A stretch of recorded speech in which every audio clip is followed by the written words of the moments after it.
tal, queridos amigos? Aquí estamos ya, como siempre, ya saben, disfrutando la pura vida cultural.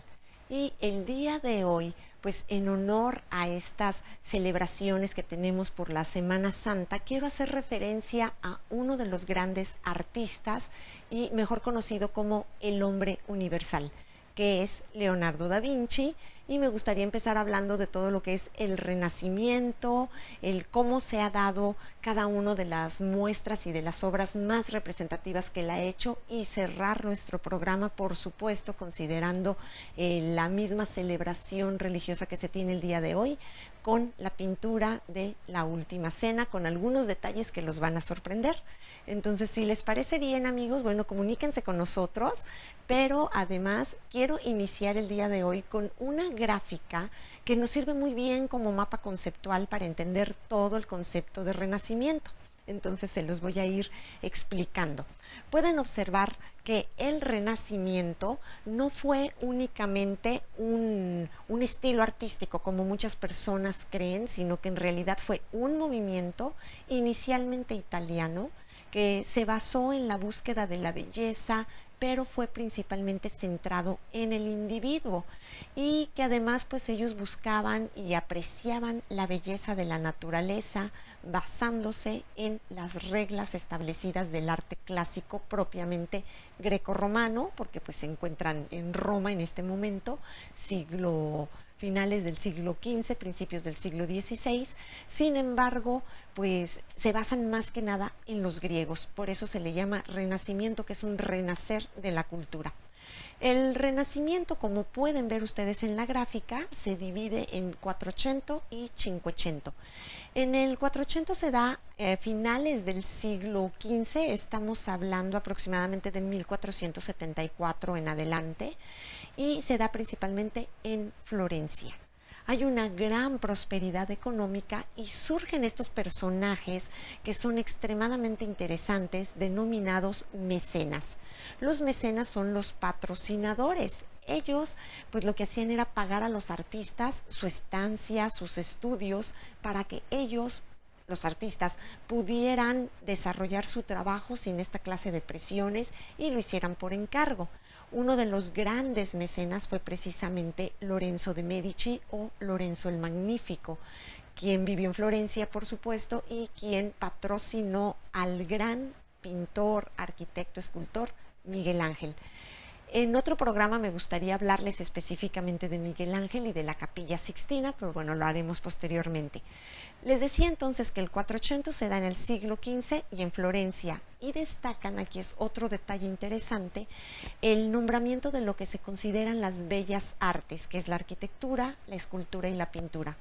Para hacerles un referente, imagínense nada más que durante las diferentes etapas históricas del ser humano, pues las artes han ido variando. Por ejemplo, entre los egipcios, si tenemos que considerar la historia del arte occidental y los egipcios como origen, aunque tenemos por ahí a mesopotámicos y babilónicos que están más hacia Medio Oriente, el arte se componía, o las bellas artes se componían por arquitectura y escultura, y la pintura, si bien estaba considerada entre los egipcios, esta era de los hipogeos, que es la entrada a las tumbas, principalmente la de Nefertiti, esta gran reina, y bueno, pueden encontrar videos de esto tanto en el Facebook de Pura Vida Cultural como en la red de YouTube.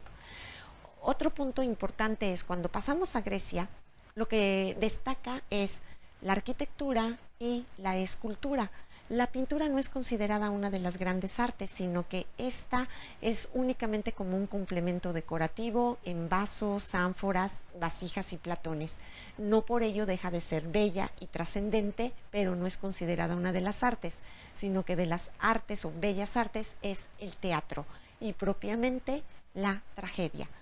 Asimismo, cuando ya llegamos a toda la conquista del Imperio Romano, y que abarca evidentemente a Grecia, y entramos a un mundo greco-romano o greco-latino como se le conoce, las bellas artes van a ser la arquitectura, la escultura, y hay una división entre teatro y pintura. Y tendríamos que esperar hasta el Renacimiento, después de que ha pasado la Edad Media, donde los grandes pintores flamencos del siglo XIV Los finales del 14 y principios del 15 pues van a tener esta gran presencia, como son Giotto, Jan van Eyck, y van a dejarnos un legado por primera vez de pintura, no solo mural, sino los primeros intentos al óleo, en donde Leonardo sería uno de los grandes maestros. Y entonces entendemos el desarrollo del Quattrocento a través de la arquitectura, escultura y pintura. En la arquitectura se da una creación de un espacio total y absolutamente racional. Y aquí pues se tiene todo lo que es una evolución propiamente, con elementos que ya venían desde la antigüedad del Imperio Romano, que es un arte totalmente funcional y práctico, como son los arcos de medio punto. Para entenderlo, son arcos de medio círculo o de media naranja, como se le llama también. Los frontones, que son estos triángulos que están en las fachadas superiores de los templos griegos, como el Partenón. Las cornisas, que son las orillas decorativas, y bueno, las cúpulas, que veremos en un rato alguna en el fondo. En la arquitectura tenemos a Brunelleschi. Destaca la cúpula de la Catedral de Florencia y la iglesia que se hizo para San Lorenzo. La escultura destaca Donatello, y Donatello, que es uno de los grandes del Renacimiento, nos regala un David que les sugiero que lo busquen. Siempre voy a estar compartiendo con ustedes imágenes, pero algunas les voy a sugerir que las busquen con la intención de que sea más interactivo. Este David de Donatello pues es muy jovencito y tiene un sombrero y cabello larguito y rizado, y hace una escultura ecuestre para el general Gattamelata, basada en la escultura que se había hecho 15 siglos antes, en el siglo I básicamente, 150, de Marco Aurelio, el gran emperador. ¿Y qué es lo que buscan en el Renacimiento? La armonía del cuerpo humano.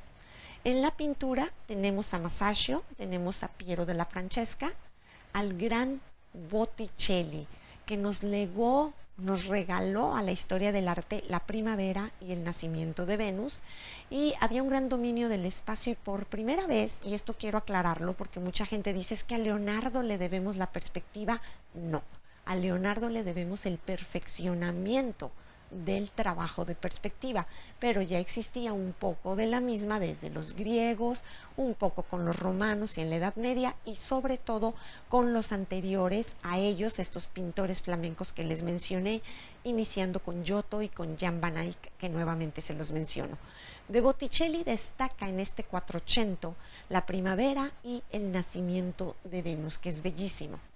Y en el Cinquecento es donde ahora sí hablamos de el gran Renacimiento y de los tres grandes del Renacimiento. Se da en el siglo XVI, pero ¿qué creen, amigos? No es todo el siglo XVI, son solamente los primeros 25 años, esto es de 1500 a 1525, aunque por supuesto siguió trabajando Miguel Ángel. Leonardo murió poco tiempo dentro de estas fechas, y Rafael murió extremadamente joven. Entonces el que quedó trabajando con todo fue Miguel Ángel. Se da un gran mecenazgo de los papas, y por primera vez el Renacimiento empieza a expandirse a Europa. Principalmente tenemos que hablar de Alberto Durero, quien venía de Alemania a Italia a estar estudiando y llevó todas estas tendencias a su país. Tiempo después se extendería hasta la Gran Bretaña, pero ya estamos hablando del siglo XVII.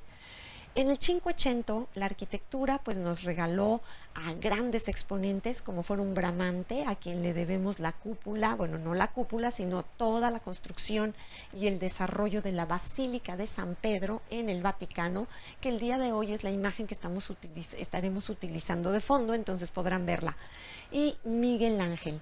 Pocas personas saben que Miguel Ángel también, si bien no era reconocido con título de arquitecto, la realidad es que también tuvo una formación que le permitió, a la muerte de Bramante, encargarse de terminar la cúpula de la Basílica de San Pedro. En la escultura, por supuesto, el gran maestro Miguel Ángel. Les sugiero que vean la película que se llama La Agonía y el Éxtasis. La encuentran en YouTube pero también la pueden comprar en algunos almacenes y tiendas y de verdad la disfrutarán tremendamente. Hay una menor rigidez en las proporciones y lo que desean, a diferencia, y esto es un punto muy importante del Renacimiento y que vamos a ver en la obra de Leonardo, es expresar sentimientos. Los romanos no gustaban de expresar sentimientos, todo era muy hierático y muy serio, y los griegos eran muy impávidos en cuanto a la emoción. Mientras que Miguel Ángel, piensen en el David, el rostro, el ceño fruncido, porque está a punto de enfrentar a este gigante Goliat. Asimismo, la piedad, donde una María recibe a su hijo muerto cuando es descendido de la cruz y con gran dolor lo sostiene entre sus brazos. Y por supuesto Moisés. Aquí hay un detalle curioso que a veces me dicen, ¿por qué tiene cuernitos Moisés? Le digo, no son cuernitos, son rayitos de luz. Pero el escultor no podía hacerlos que fueran larguísimos como para que no cupieran en ningún lado. Y finalmente en la pintura tenemos a los grandes, los tres grandes del Renacimiento, que es el gran maestro Leonardo da Vinci, Miguel Ángel Buonarroti y Rafael Sanzio. Leonardo, pues vivió 67 años, Miguel Ángel 89, Rafael solamente 36.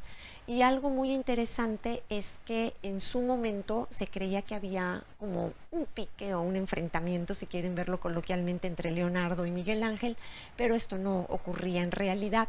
Y Rafael y Miguel Ángel sí llegaron a tener por ahí algún encuentro desagradable por la Capilla Sixtina, pero finalmente Rafael reconoció la maestría de Miguel Ángel, quien no quería pintar la capilla y terminó pintándola, y se volvió en uno de sus grandes admiradores. Asimismo, y ya en la parte de extensión del Renacimiento, como les había mencionado, en Alemania tenemos a Durero y en Venecia tenemos a Giorgione y a Tiziano. Estos últimos entran en el concepto de lo que denominamos propiamente el manierismo, que es pintar a la maniera o esculpir o construir a la maniera de los grandes artistas. Entonces ellos se basaban, así como el Greco, Domenico Theotokopoulos, el Greco, nacido en Grecia y que desarrolló su obra y su vida en Toledo, en España, pues ellos fueron los grandes manieristas, sí dejaron un gran estilo, sin embargo, pues se les consideraba que hacían arte a la manera de los grandes. Entonces me voy a concentrar en Leonardo y bueno, pues vamos a ver la siguiente imagen de él. Quiero que chequemos algunos detalles aquí. Esto va a ser extremadamente interesante. Ya hablé suficiente del Renacimiento, por eso me gusta un poco esta gráfica, porque aquí vamos a encontrar todo lo que es la descripción del Renacimiento. Y entonces aquí tenemos a Leonardo da Vinci. Esta obra o esta imagen me gusta mucho de él porque nos representa lo que era el maestro. Vean su mirada, sus cejas, la nariz, el trabajo que tiene, la forma de lo que se conoce como el hombre universal. A diferencia de Miguel Ángel, y aquí quiero hacer una pequeña acotación, a mí cuando me preguntan quién es tu artista favorito de la historia del arte, y aunque algunos doctores en historia, colegas, me dicen, no puedes tener un artista favorito, les digo, ¿por qué no? Y resulta que es Miguel Ángel, porque es muy completo como artista. Sin embargo, el lugar que Leonardo ocupó, pues evidentemente no tiene parangón o comparación. Este señor, o señorísimo diría yo, pues es muy interesante porque Leonardo no solamente estableció muchísimas de las reglas de lo que nosotros conocemos del arte, de la perspectiva, de la arquitectura, sino también de la milicia, por ejemplo. Les comentaba que al fondo iba a aparecer la cúpula del Vaticano, sí, esta que construyó Bramante, haciendo este paréntesis, pero que también terminó Miguel Ángel. Volviendo a Leonardo, pues él era un hombre universal, era un filósofo, escritor, científico, y pocas personas saben que también era gastrónomo. Sí, les iré dando estos pequeños detalles acerca de él y de todo su trabajo y su obra. Me gustaría regresar a ver la imagen que estábamos, o que teníamos, más bien la siguiente, donde aparece Leonardo, porque aparece una de sus grandes creaciones, que es el hombre del Vitruvio. Esta imagen, pues pueden observar aquí, la anterior era de Leonardo joven y aquí ya tenemos un Leonardo envejecido. Él realizó muchísimos autorretratos, esto es importante señalarlo, pero quiero que vean algo muy interesante. A su derecha tienen el famoso hombre del Vitruvio.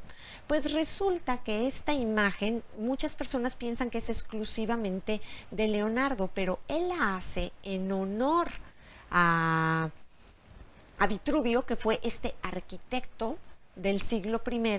Y quiero hacer nada más como acotación un pequeño detalle, porque a veces nos dicen, ¿por qué se refieren a arquitecto romano y resulta que nació en otro país? Recordemos que para el siglo I, en realidad todo el mundo conocido, prácticamente 3 continentes, casi toda Europa, Asia y una parte de África, pues correspondían a lo que era el Imperio Romano. Entonces las personas nacidas en el siglo I, que se desarrollaron, igual que Séneca, que aunque nació en el área de España, pues en realidad estamos hablando de personas romanas. ¿Por qué? Porque evidentemente trabajaban, vivían y funcionaban para el imperio. Pues este hombre del Vitruvio, al que vamos a regresar en un momento, tiene ciertas peculiaridades. Les mencionaba que era pues hecho en honor al arquitecto Vitruvio, porque en el siglo XV se desenterraron y se desarrollaron algunos conceptos arqueológicos e históricos, como fue Pompeya y Herculano, pero en la misma Roma y en algunas otras zonas se descubrió lo que era este hombre del Vitruvio, y Leonardo lo que hizo fue representar un rostro renacentista con un cuerpo que había sido legado por el arquitecto. Pues bueno, vayamos observando y se darán cuenta que aquí hay algo muy interesante. Una palma de la mano equivale al ancho de 4 dedos. Entonces, Leonardo lo hizo con estas proporciones exactas que se han utilizado no solo en arquitectura y en diseño, sino en muchas imágenes. Un pie, si se han preguntado por qué el sistema americano, en lugar de utilizar un metro o utilizar centímetros, lo mide con pie, o cuando vamos en un avión y que nos dicen estamos volando a 10,000 pies, por ejemplo, equivale al ancho de 4 palmas. Y la medida exacta de un pie es 30.48 centímetros, porque se nos decía que era el pie de un soldado romano con todo y lo que era su sandalia incluida. Entonces de allí viene la medida exacta. Un antebrazo equivale al ancho de 6 palmas. La altura de un hombre, y aquí quiero aclarar que no es cuestión de género, aquí simplemente consideren que estamos en el Renacimiento y todo estaba basado en el hombre, no en la mujer. Son 4 antebrazos que equivalen a 24 palmas. Un día nomás de ociosa me puse a medir las palmas a ver hasta dónde me daban y hasta dónde me alcanzaba, y si eran casi 23,5. Un paso que nosotros damos es igual a la medida de un antebrazo. Entonces, este varía de persona en persona. Hay quienes dicen, es que cuando das un paso mide 1 metro. Y yo le digo, pues, ¿cuánto tengo que medir para que mi paso mida 1 metro? Entonces, algo aquí interesante es que se fueron dando diversas medidas y proporciones dentro de este hombre del Vitruvio. Y para que se den una idea, y lo voy a hacer gráficamente aquí, lo que le llaman envergadura, que es tener un brazo extendido y el otro totalmente, y medir desde nuestros dedos corazones, sin uñas por supuesto, desde nuestra espalda, o los hombres de frente para la medida desde el pecho, debe ser exactamente la estatura. Alguna vez le pedí a mi hermana que me hiciera el favor de medirme desde la espalda y daba exactamente 1.66 metros, que es exactamente mi estatura. ¿Sí? Entonces, allí es donde nos dábamos cuenta de la precisión con que Leonardo manejaba todas estas características y que lo volvieron este gran hombre universal. Ahora bien, cuando nosotros hablamos de Leonardo, les decía, él fue un hijo ilegítimo que tardó en ser reconocido por su padre. Después fue llevado ya a la edad de 18 años a vivir con su padre y con su familia en una zona pues bastante acomodada, con muchas comodidades. Sin embargo, él ya traía una formación diferente y era muy independiente, inclusive era metódico y muy reservado. Esto le permitía a él, porque a veces me preguntan, ¿qué es mejor, ser un hombre universal que sabe un poco o casi un mucho de todo, o ser una persona de alta especialización?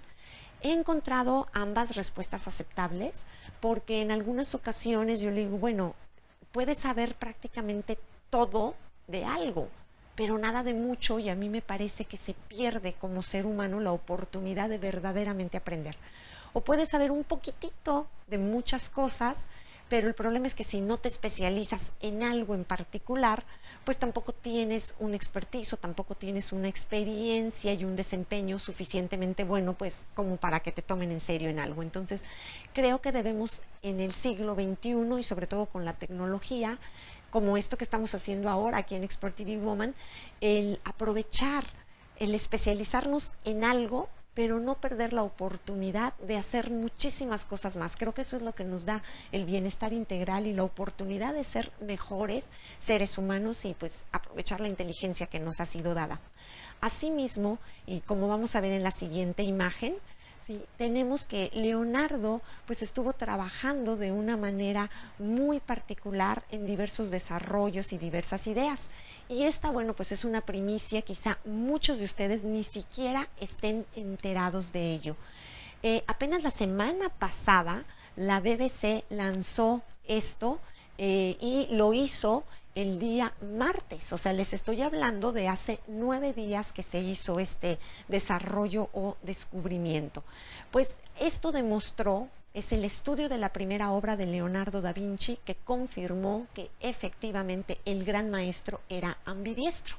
Y aquí tenemos esta obra que es el paisaje, la obra más antigua conocida de da Vinci, y bueno, ahí tenemos el crédito de la fotografía. Sabemos que quiero por favor que observen los detalles, el científico y artista escribía y dibujaba con ambas manos, según confirmó el análisis de esta obra de 1473. Él escribía y pintaba con ambas manos, sin embargo, esto me dirán, bueno, ¿y qué tiene de trascendente? Pues esto lo afirma un grupo de investigadores del Museo de los Oficios de Florencia. Para llegar a esta conclusión, este Centro de Investigaciones y Restauración del museo estudió este dibujo titulado El Paisaje, que es, sí, a la postre, la obra más antigua del polifacético maestro toscano. Aquí hay algo muy interesante y que es algo que comento en mis conferencias, en mis cursos, pero también con mis alumnos de manera constante. Es increíble, cuando nosotros hablamos de la historia del arte, se habla de las obras de arte, las obras artísticas y las obras maestras. Y me dicen, Elisa, es que no me queda cuál es la diferencia, no me queda claro.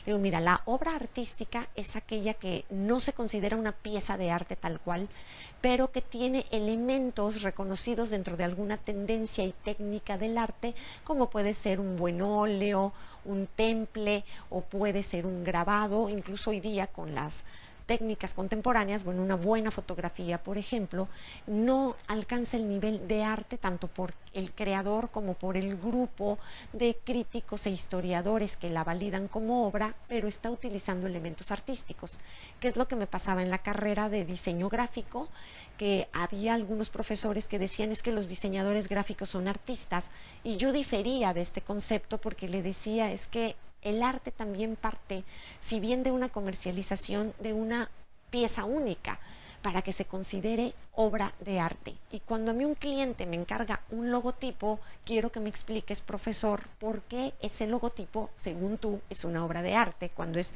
un proceso de mercadotecnia y comercialización. Llegábamos a debates muy interesantes, tuve la fortuna de estudiar en la máxima casa de estudios, entonces los debates eran abiertos totalmente y podíamos filosofar y justificar al respecto. Entonces llegábamos a la conclusión, o llegamos como grupo y yo como persona posteriormente y como catedrática, a la conclusión de que la obra artística tiene esas características.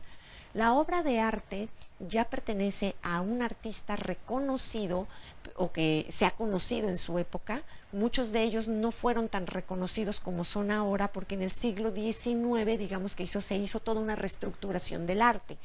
¿Y qué es lo que ocurrió? Pues que utilizan elementos artísticos, pero aparte tienen formación y reconocimiento como artistas y sus obras se conocen como obras de arte. Y en el caso de la obra maestra requiere mucho más. Estaríamos hablando de obras como de los grandes maestros como Leonardo, Miguel Ángel, Rafael, que son personas que destacaron entre muchísimas otras. Y, por ejemplo, Leonardo dejó un gran legado en diversas áreas y a él se le conoce increíblemente, por si ustedes no sabían, él pintó solamente 17 obras. Uno de los grandes problemas que han tenido siempre históricamente los trabajos de Leonardo es que no los terminaba. O sea, era una persona tan dispersa que empezaba un cuadro y lo terminaba 4 años después. Y los formatos eran pequeños. La Mona Lisa, que está de este tamañito realmente, y cuando uno va al Museo del Louvre en París a verla, pues te ponen como a 1,5 metros y con un espesor de un vidrio de protección de casi 7 centímetros y tú nada más ves los reflejos y dices, ¿por qué esta obra en particular, junto con La Última Cena, son imágenes que nosotros debemos considerar obras maestras? Porque no solo han cumplido con el objeto artístico, además tienen esta faceta de obra de arte hecha por un gran maestro, reconocido como maestro entre los maestros. Ya en China antigua, por ejemplo, se ponían los famosos sellos rojos. Cuando lleguen a ver alguna obra china, o escríbanos, díganos qué les parece y si quieren hacemos un programa específico para pinturas y técnicas de la antigua China, si les parece bien. Y entonces ponían unos pequeños sellitos. Si tenía un sellito, significaba que era de un aprendiz. Si tenía 2 sellitos, significaba que estaba una obra hecha por un aprendiz avalada por un maestro. Si tenía 3 sellitos, significaba que el aprendiz ya era maestro y que otro maestro se la había avalado. Y si tenía 3 sellitos negros y un sellito rojo, significaba que era una obra maestra. Sí, entonces así se conocía desde la antigüedad. Y pues bueno, volviendo a la obra que estamos viendo de Leonardo, de lo que es el paisaje tal cual, se podrán dar cuenta de algo muy interesante. Para llegar a esta conclusión de un cuadro fechado el 5 de agosto de 1473, Leonardo da Vinci, quien entonces tenía solo 21 años, lo pintó basándose en el Valle del Arno y el castillo de Montelupo en la región de la Toscana. Y en la pintura se encontraron 2 frases, que es la imagen siguiente, escritas de puño y letra por Da Vinci, que es simplemente en el anterior, lo podíamos ver en la zona superior. Algo importante, Leonardo da Vinci escribía a la usanza toscana antigua, que era de derecha a izquierda, así que quienes lo están viendo empiecen a verlo al revés, porque es de derecha a izquierda. Y bueno, estas frases fueron escritas por su puño y letra, una en la parte frontal y otra en el dorso del dibujo, así como los bocetos de una cabeza y de una figura humana, lo cual confirma que él usaba las 2 manos para dibujar. Podemos ver inclusive en la siguiente imagen lo que es esta parte del estudio de los dibujos del dorso que les estoy comentando, y el artista realizó el autógrafo del frente presumiblemente con la mano izquierda y el de dorso con la mano derecha. Se revela algo realmente espectacular.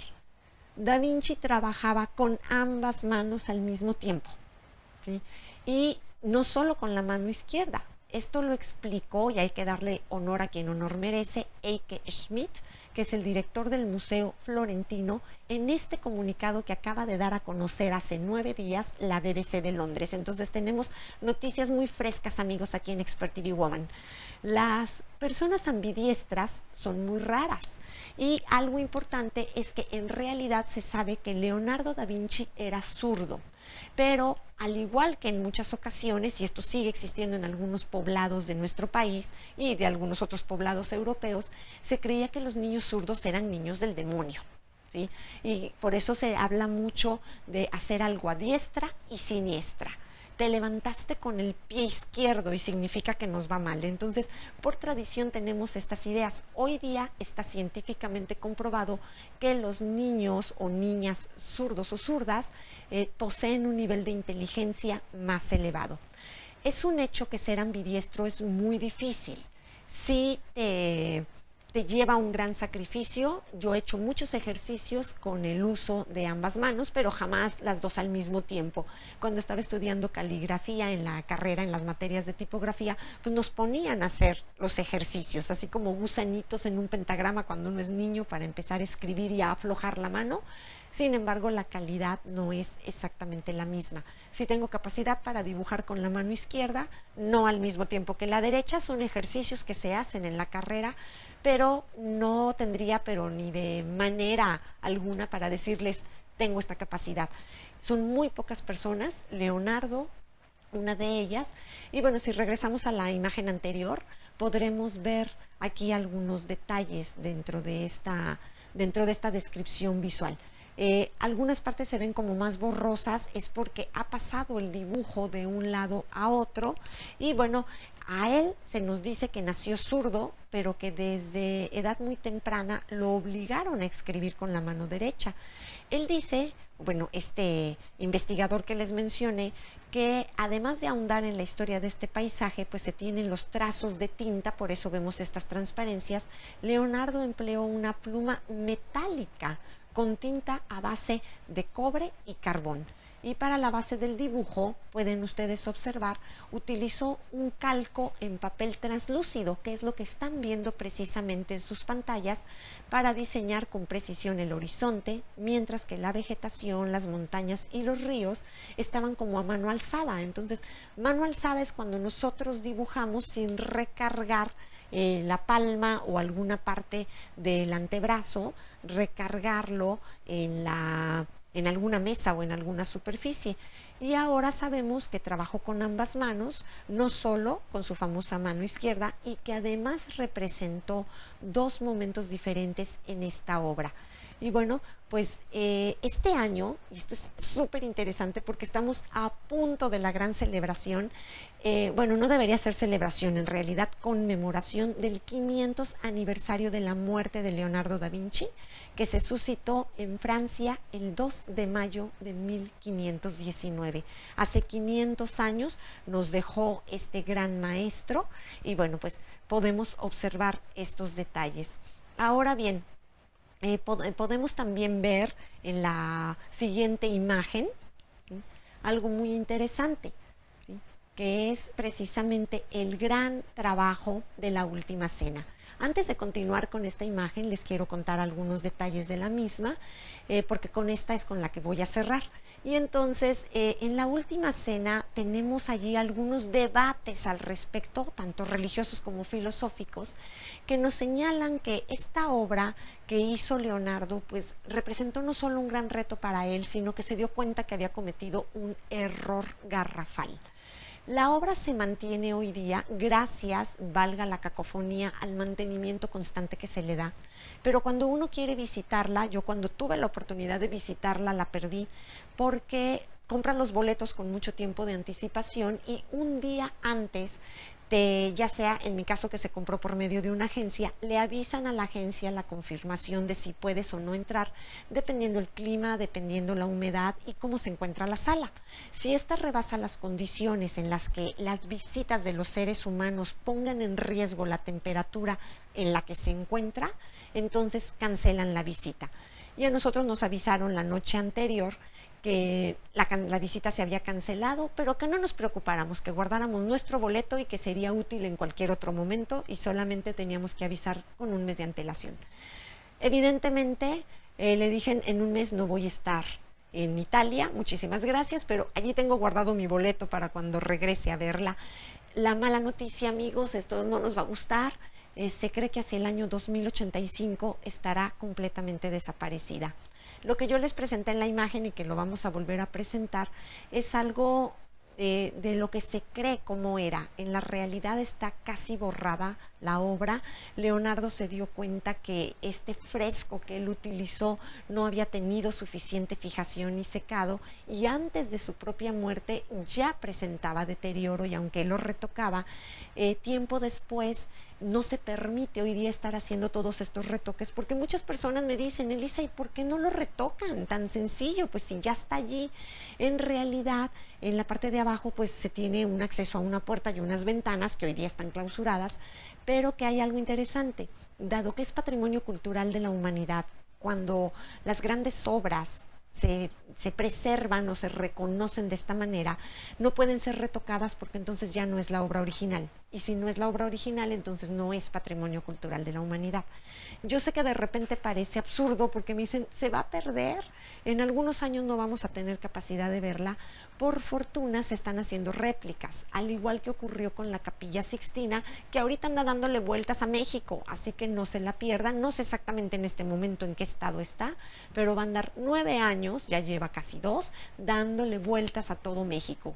Y créanme, cuando tuve la oportunidad de estar en la Capilla Sixtina, fue verdaderamente un momento mágico y especial, pero no puedo compararlo con poderla ver 100 personas, porque solamente nos metían en grupos de 100 cuando estuvo aquí en México. Yo la fui a ver junto al Monumento de la Revolución, la volví a ver en Toluca poco después, y cuando me la vuelva a encontrar en otro lado, que va a estar itinerante, les repito, 7 años más dándole vuelta a todo México, se considera la única réplica exacta autorizada por el Vaticano.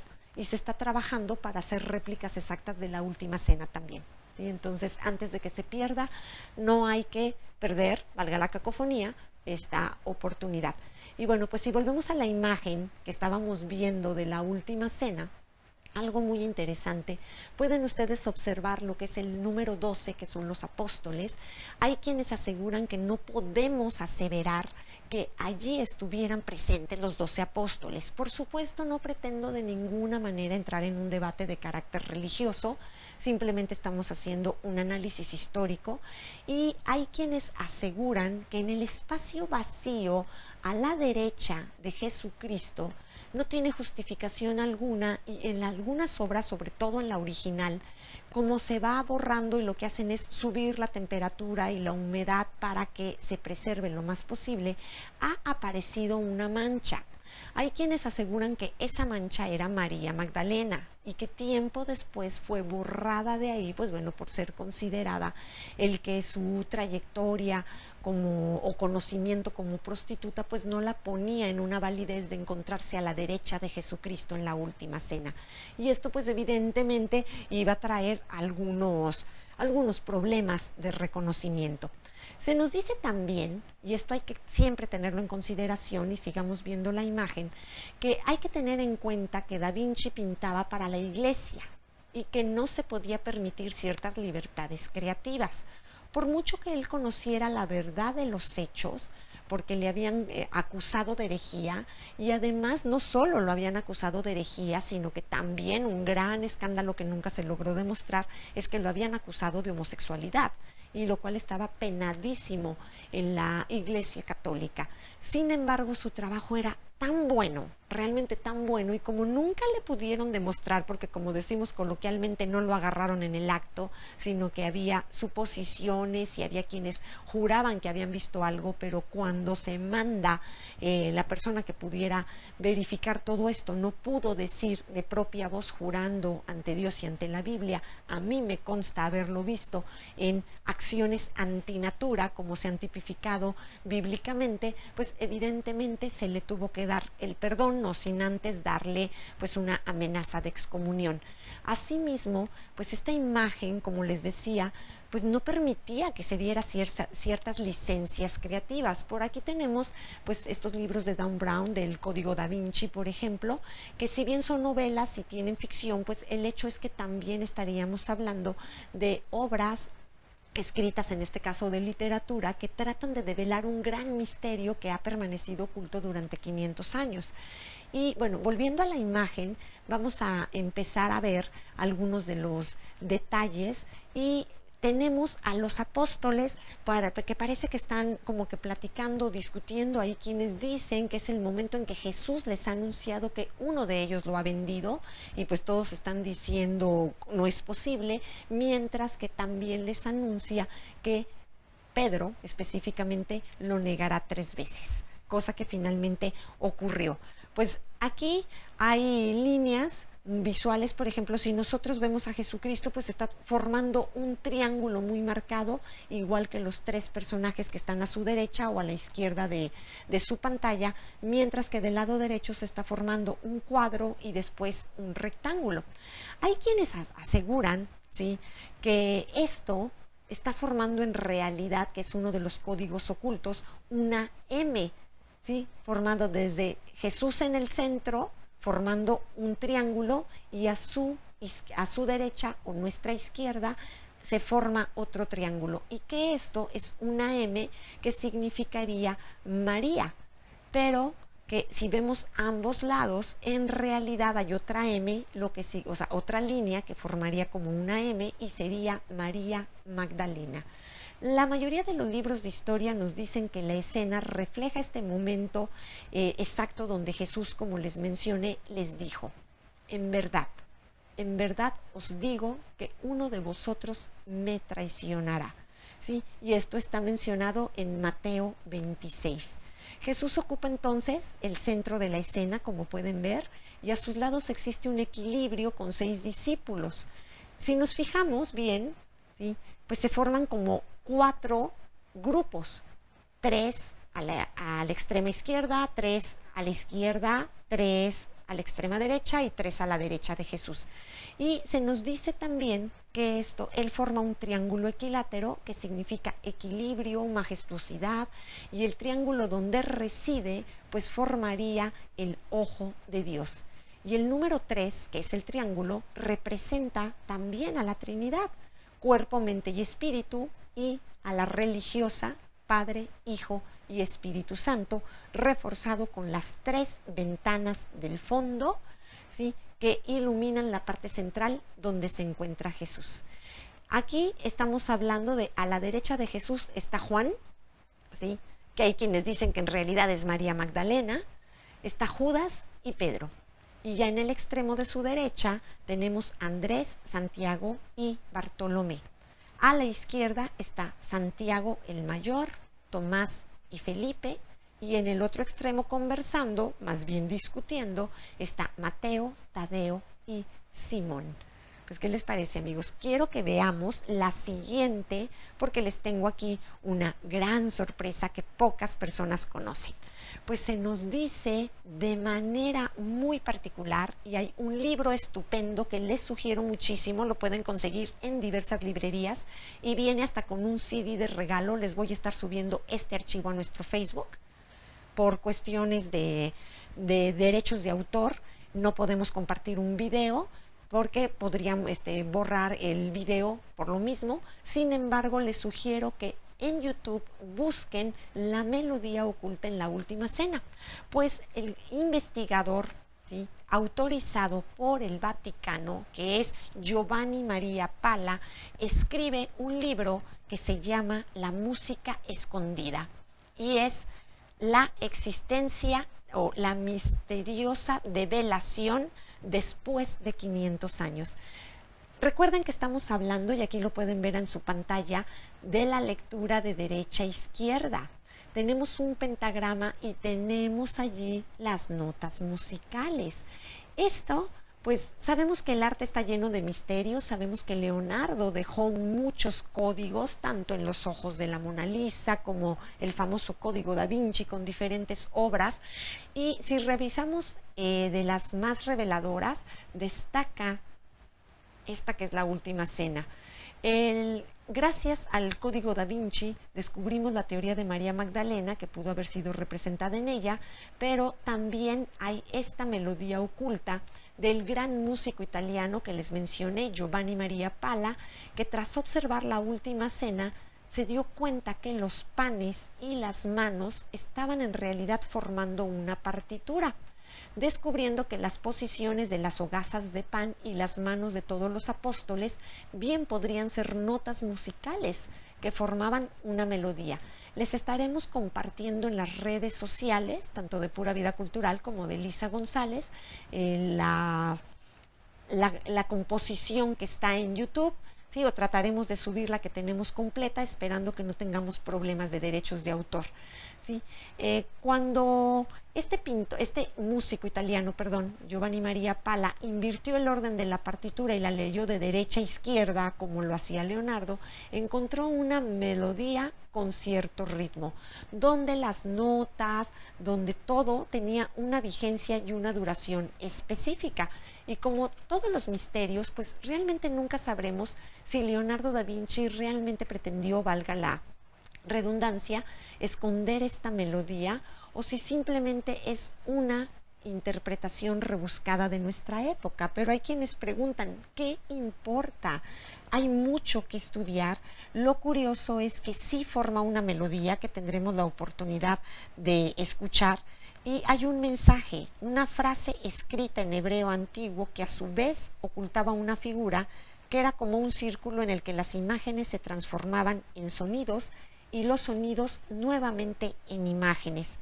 Y aquí en realidad les recomiendo mucho este libro de la música escondida, que se nos dice que da lugar a más descubrimientos, a descripciones fieles y precisas de los pasos que llevaron a este músico a dudas, problemas, reflexiones, errores, pero que además no era como que un ensayo concluido, sino una humilde problemática que él visualizaba o que él veía y que nos dejaba un legado que Leonardo había señalado pues también la música de su tiempo, y él incluía máximas, longas, brevis, semibrevis, mínimas, semimínimas, fusas y semifusas, y que entonces era un acorde muy preciso. Y donde él comienza la investigación pues es en los panes de la Última Cena, muy impulsado por la curiosidad. Y para este